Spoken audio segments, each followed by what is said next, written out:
खाना तो सिर्फ औरत ही बनाएगी।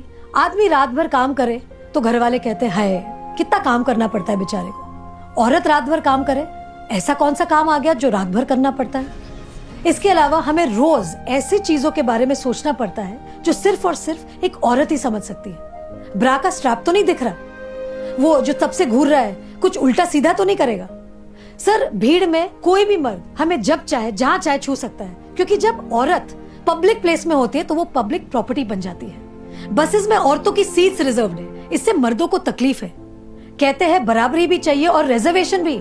अरे जब हर महीने आपके बदन से पानी की तरह खून बहेगा, सर फटेगा और पैर फूल जाएंगे ना, तब हम औरत मर्द की बराबरी की बात करेंगे। इसलिए कृपा करके औरतों को क्या करना चाहिए और क्या नहीं, इस पे अपनी एनर्जी बर्बाद न करके औरतें क्या चाहती है उन्हें वो करने का मौका तो मिलता रहे, इसके बारे में हमें सोचना चाहिए।